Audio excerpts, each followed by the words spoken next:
고마우신 하나님, 오늘도 하나님의 그 큰 은혜를 감사하며 하루를 시작하는 이 첫 시간에 주의 전에 나와 기도하며 나아갑니다. 하나님, 이곳에 찾아나온 우리 사랑하는 성도들 성령을 물부터 부어주심으로 말미암아 하나님 축복하여 주시고, 하나님 또 주신 하나님의 귀한 말씀을 붙들고 승리하며 살 수 있는 은혜를 베풀어 주시옵소서. 여전히 저희들은 불안하고 저희들은 넘어지고 저희들은 연약하여 어찌할 바를 모르는 하나님, 우리 사랑하는 성도들 오늘도 함께해 주시길 원합니다. 성령님이 우리의 모든 가는 길을 인도해 주시길 원합니다. 하나님 지켜주시길 원합니다. 그러므로 오늘도 넘어지지 않도록 인도하여 주시고, 오늘도 쓰러지지 않도록 인도하여 주시며, 오늘도 하나님 나약한 모습으로 하나님 앞에 불평하며 원망하는 인생 되지 않도록 성령의 권능으로 우리를 붙들어 주시사 내가 있는 그곳에 수많은 생명들이 살아나게 하시고 하나님의 영광이 드러나는 귀한 삶을 오늘도 살 수 있도록 역사하여 주시옵소서. 특별히 오늘 주시는 귀한 말씀을 붙들고 이 말씀이 이 땅 가운데 하나님 열매가 되어서 나타나길 원하오니 이 말씀이 우리를 친히 인도해 주시고 사랑하는 성도들 가정을 인도해 주시고 또 하나님 우리 교회를 인도해 주시고 이 나라 이 민족이 말씀을 통해서 인도함 받는, 그러므로 하나님을 찬양하는 나라가 되게 주님 역사하여 주시옵소서. 오늘도 우리에게 하나님 친히 말씀해 주시사 우리의 모든 질병이 말씀을 통해 낫게 하여 주시고 우리의 연약한 부분들이 말씀을 통해 고침받게 하여 주시고 오늘도 말씀이 우리를 친히 하나님 인도해 주심으로 말미암아 나의 날인 것은 내가 아니라 모든 것이 하나님의 은혜였습니다 라고 믿음으로 고백하는 귀한 성도들의 삶이 이루어지게 하여 주시옵소서. 오늘 이곳에 성령께서 하나님 말할 수 없는 탄식으로 우리를 인도해 주시기를 간절히 원하오며 믿음으로 성령의 역사를 받는, 성령을 사모하는 그런 자들이 되어 성령님의 역사가 오늘도 우리 삶의 현장 가운데 나타나게 하여 주옵소서. 이곳에 주님의 영광으로 가득하기를 간절히 원하옵고 오늘도 이 기도회를 하나님이 기뻐 받으시는 아름다운 예배로 주님 축복하여 주옵소서. 감사하며 예수님 이름으로 기도하옵나이다. 아멘. 오늘 주시는 하나님의 말씀을 우리가 보도록 하겠습니다. 로마서 15장 19절부터 21절까지 말씀입니다. 로마서 15장 19절부터 21절까지 말씀입니다.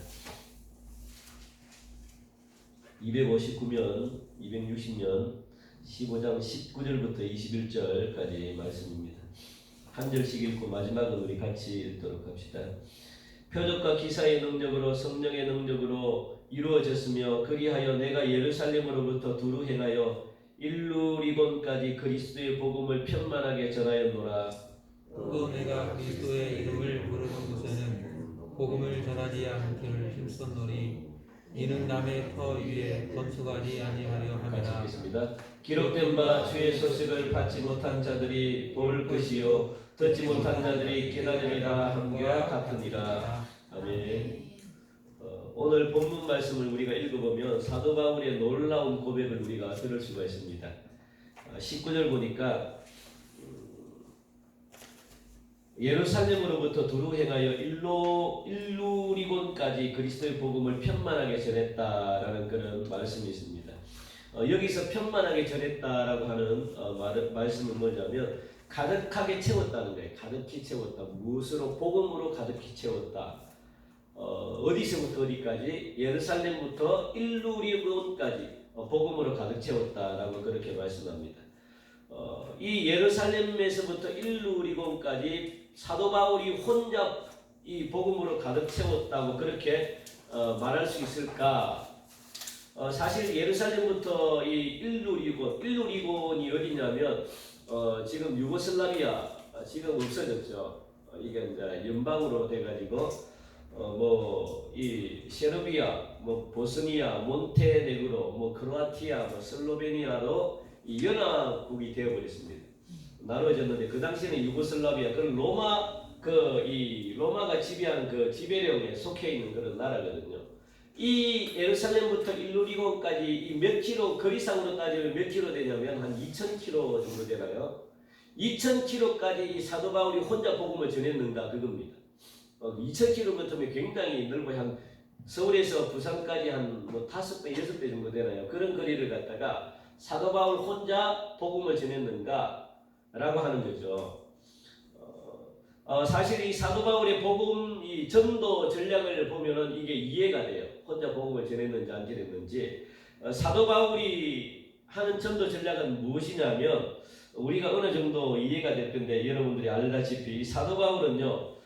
내가 가는 그곳 만약에 이 공항동이라 그러면 공항동에 도착하면 이 공항동에 복음을 전하기 시작해요. 그러면은 복음을 듣는 사람들이 한 서너 명 정도가 될 거 아닙니까? 그러면 그 3명, 4명을 가지고 교회를 개척합니다.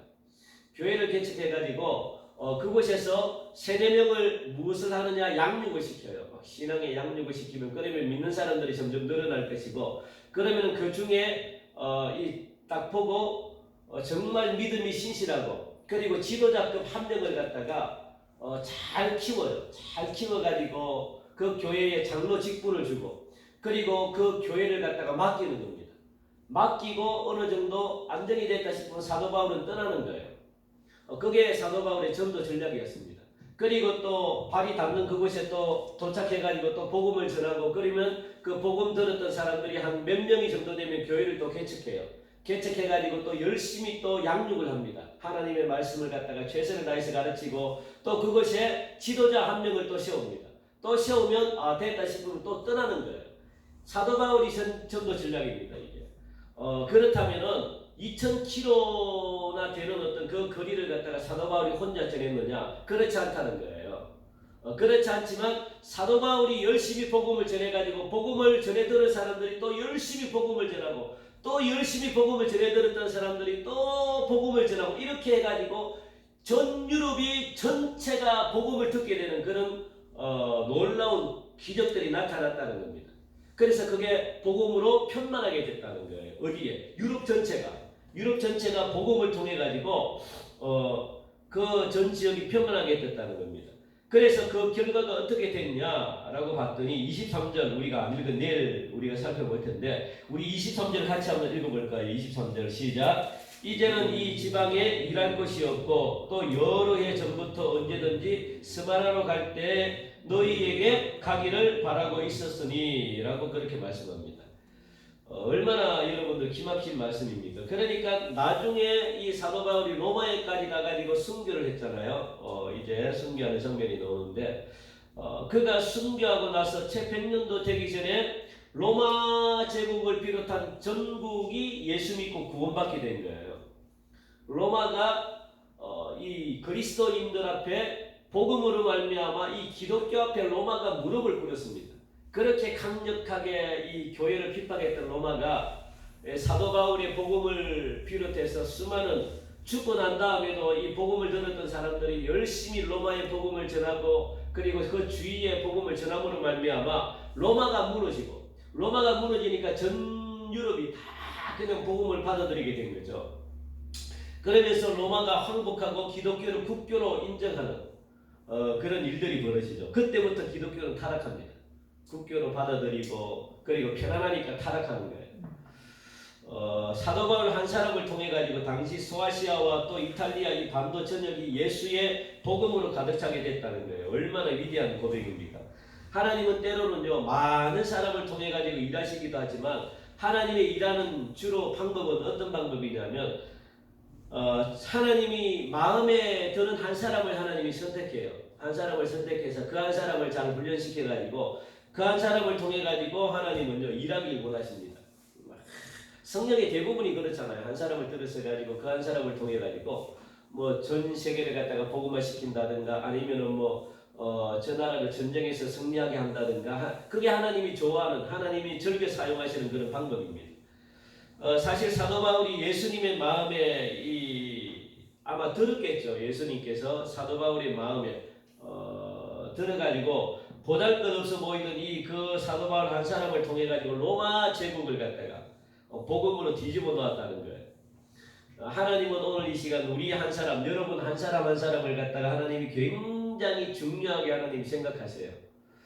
하나님께서 오늘 이 새벽에 넣으신 여러분들 중에 특별히 나라는 이 존재 하나님 사용하길 원합니다. 여러분 기도하시기 바랍니다. 하나님 나를 택해 주시기 원합니다. 나를 하나님 사용해 주시기 원합니다.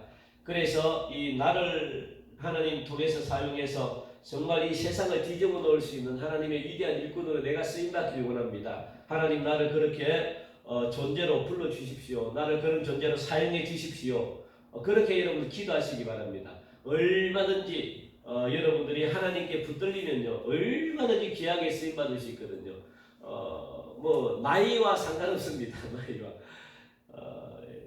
이 갈렙도 그렇잖아요. 갈렙도 뭐 85세에 하나님께 쓰임받았거든요.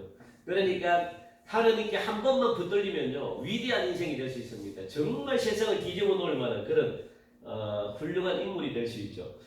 그런 기대를 가지고 여러분들 끝까지 기도하셔야 돼요. 그러려면 여러분들 깨끗한 그릇이 돼야 돼요. 깨끗한 그릇. 하나님이 깨끗한 그릇을 사용하신대요.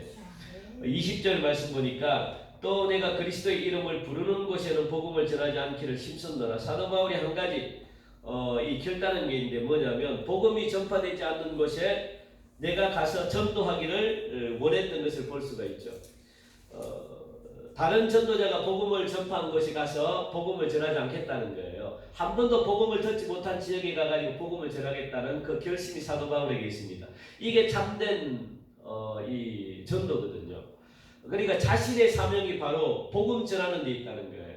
사람들 많이 데리고 와가지고 사람들을 많이 이렇게 막 등록시키고 사람들을 많이 그냥 이렇게 하는 게 목적이 아니고 한 번도 복음을 듣지 못한 사람들에게 복음을 전하는 게 사도 바울의 보니까 사명이었다는 거예요. 자신의 사명이 복음을 전파하는 이 복음이 전혀 전파되지 않는 곳에 가가지고 교회의 기초를 세우는 것이라고 그렇게 사도 바울은 확신한 것입니다. 참된 복음은요 성도들끼리 막 이렇게 다른 교회 가가지고 빼내고 막 이런 게 복음이 아닙니다.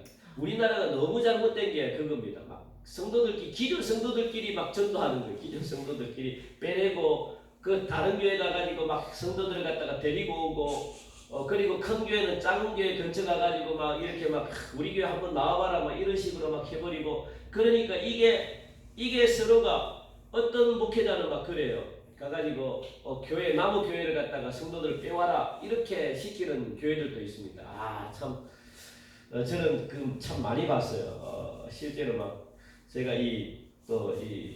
규모가 얼마 안 되는 그런 교회에 있으면 큰 교회에서 내 후배 전도사들이 와가지고 막 아이들을 빼내가고 막 형 우리 목사님이 그러는데 이게 막 그냥 무조건 전도해야 되는데 막 굉장히 혼낸 적도 있고요.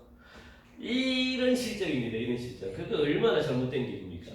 큰 교회가 와가지고 작은 교회에 막 그렇게 하면 작은 교회 성도들은 유혹받죠. 왜냐하면 큰 교회 시스템 얼마나 좋습니까?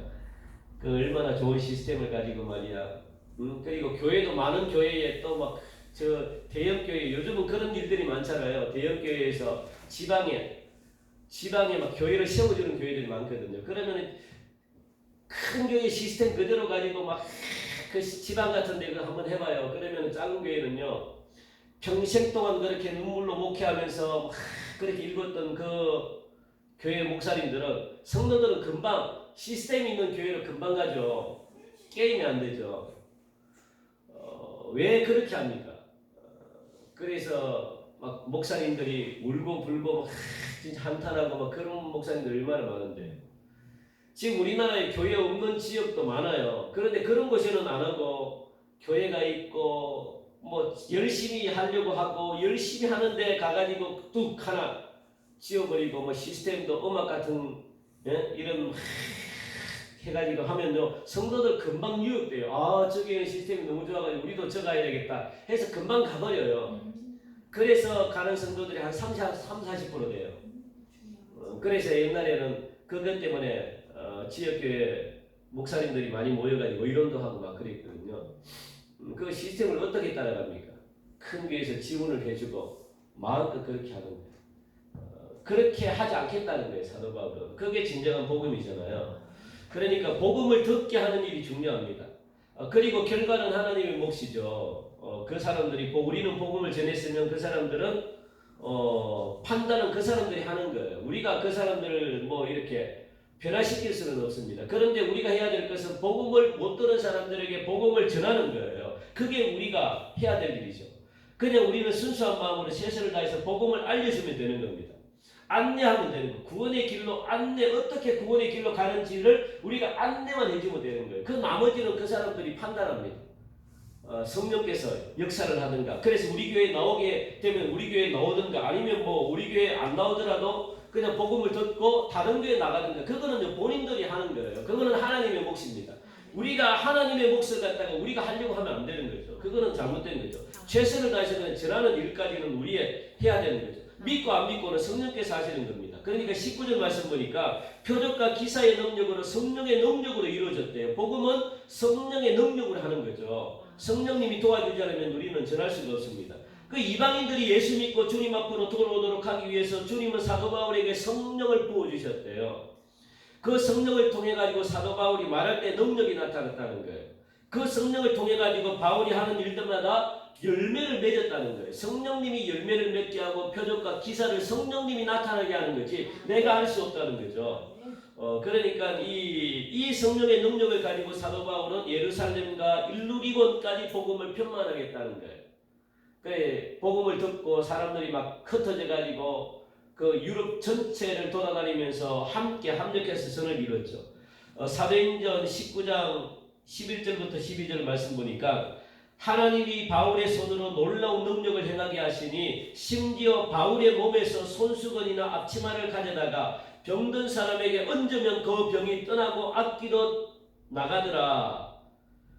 그 사도 바울의 놀라운 이 전도 비결은요, 성령님이 함께 하셔가지고 성령님이 역사에서 성령이 함께하는 전도를 했더니 사도 바울 가운데 기적과 표적과 능력이 나타났다는 거예요. 그런데 그 능력은 어떤 능력이냐? 사도 바울이 성령을 통해 가지고 손수건을 갖다가 이렇게 덮기만 해도 병이 고침받는 그런 능력이 막 나타났다는 거예요. 얼마나 희한한 일입니까? 성령의 역사가 있으면 손수건 하나를 갖다 얹어도 병자가 낫는 그런 기적이 일어납니다. 여러분들도 모두 그런 능력을 여러분들이 받으시기 바랍니다. 우리 교회도요, 그런 능력을 여러분들이 사모하십시오. 마음껏 하나님이 주시는 은사를 여러분들 받으시기 바랍니다. 그래서 여러분들이 대화 도중에 말하는 도중에 막 병이 고침받고 막 이런 역사가 막 일어나기 바랍니다. 그런데 그게 목적은 아니죠. 그런데 그게 수단이죠, 수단. 그게 전도에 필요하기 때문에 성령의 역사를 통해 가지고 하는 거죠. 실제로 성령의 역사가 일어나면요, 말하는 도중에도 막 병이 고침받고 막 그래요. 막 살아나고. 그래서 저와 여러분들에게 이런 표적과 기사와 여러 가지 능력을 반드시 주십니다. 왜요? 성령의 능력을 받아가지고 무엇하도록? 예수 그리스도를 증거하도록 하시기 위해서 그렇다는 거죠. 여러분 두려워하지 마시고 하나님이 주시면 감사하면서 여러분들 그 은사를 받으시고 마음껏 그 은사를 생명 살리는 일에 그렇게 여러분들 쓰임받기를 원합니다. 왜냐하면 마귀도 여러분들 병을 고치고 능력도 마귀도 능력이 있어요. 그래서 하나님은 사도 바울이 받았던 이 표적과 기사를 갖다가 아무나에게 주지 않아요. 왜냐하면 이 아무나에게 줬다가는 이것을 갖다가 막 이 마귀도 이런 병과 고치는 능력을 마귀도 주기 때문에 분간을 못합니다. 그래서 반드시 목회자가 은사를 받았으면 목회자가 반드시 이 검증을 해야 돼요, 목회자가. 그래서 이게 바른 은사구나, 바르지 못한 은사구나. 그러면 목회자가 알고 목회자가 여러분들 은사를 갖다가 잘 관리해주면 괜찮아요. 케어를 해주고 잘 자라게끔 이렇게 해주면은 여러분들 그 은사가 마음껏 쓰임받을 수 있죠. 그러니까 여러분들 마음껏 은사를 받으시고 마음껏 은사를 여러분들 활용하시기 바랍니다. 그런데 여러분들이 감당할 수 있으면 하나님이 능력으로 주십니다. 감당할 수 있으면. 그런데 중요한 것은 표적과 기사만이 성령의 능력이 아니라는 것 꼭 기억하시고, 진짜 성령의 능력은 무엇이냐? 복음을 전하는 자의 입에서 나오는 말에 있다는 거예요. 진짜 성령의 능력은 예수라고 하는 그 말 속에 능력이 나타난다는 거예요. 예수 믿고 구원받으십시오 라고 하는 그 한마디 속에 능력이 나타나는 거예요. 그게 기적이라는 거예요. 기적. 그러니까 십자가라는 그 말 안에 능력이 있다는 거예요. 예수님의 십자가를 전하는 그 말 안에, 그리고 예수님이 부활하셨습니다 라고 하는 그 말 안에 능력이 있다는 거예요. 그게 능력이라는 겁니다. 그게 성령의 역사라는 겁니다. 뭐 다른 것도 역사지만 그것보다 더 큰 역사는 뭐냐면 예수님 믿으십시오. 예수님이 나를 위해 십자가에 돌아가셨습니다. 예수님이 나의 구주이십니다. 라고 하는 그 말 속에, 예수라는 그 말 속에, 십자가라는 그 말 속에, 그리고 부활이라는 그 말 속에 무엇이 능력이 나타난다는 거예요. 능력이. 실제로 그렇잖아요, 여러분들. 예수님이 말씀이기 때문에 말씀 안에 능력이 나타나요. 사람을 살리고 생명을 살리고 열매를 맺게 하는 넉사가 예수라는 그 말 속에 나타난다고요. 그러니까 우리는 예수님을 모신 사람이기 때문에 예수님을 모신 사람들은 무엇이 믿은 대로 다 이루어지는 거예요. 믿은 대로 다 이미 예수님의 말씀이 우리 속에 들어왔기 때문에 말씀은 살았다 그래요. 말씀은 생명을 나타낸다 그래요. 말씀은 없는 것을 있게 만드는 힘이 말씀 속에 있대요. 그러니까 말씀을 모신 우리가 믿은 대로 다 그냥 믿으면 다 이루어지는 거예요. 다 이루어지는 거예요. 그게 능력이라고 이야기하고 있습니다. 그 능력을 전할 때, 그 능력이 나갈 때 생명을 살린다고 이야기를 하고 있어요. 오늘 놀라운 일들이 막 일어난다고 그렇게 말씀하고 있습니다. 오늘 사도 바울은 그걸 이야기하고 있죠. 그래서 여러분들 말씀을 믿으시기 바랍니다. 이미 말씀이 우리 안에 들어왔기 때문에 믿으면 다 이루어져요. 이게 성령의 역사라고 그렇게 말씀하고 있죠. 오늘도 여러분들 이런 역사를 통해 가지고 여러분들 이런 역사를 경험하시고, 그래서 우리 주변에 갖다가 그리스도의 복음으로 여러분들 편만하게 채우시는 그런 은혜가 저와 여러분들의 있기를 주님의 이름으로 간절히 축원드립니다. 우리 시간 오늘 주신 귀한 말씀을 붙들고 기도하기 원하는데, 하나님 오늘도 나를 붙들어 주셔서 나를 사용해 주십시오. 내가 성령의 능력을 받길 원합니다. 그런데 그 성령의 능력은 예수 그리스도를 전하는 그 말 속에 있고, 그리고 또 십자가 안에 그 능력이 있고, 그리고 부활하신 그 능력 앞에 안에 이 능력이 있습니다. 오늘 이 시간 우리가 예수님을 모신 우리는 능력이 나타날 수밖에 없는데 그걸 믿음으로 받아들이고, 그래서 우리가 오늘도 예수님을 전할 때 수많은 죽어가는 영혼들이 살아난다는 것, 우리 속에서 능력이 나타나고 열매가 나타난다는 것, 하나님 그런 삶을 살 수 있도록 우리를 오늘 성령의 능력으로 오늘도 나를 사용해 달라고 여러분들 그렇게 기도하시고, 그리고 여러분 가정을 위해서 기도하시고,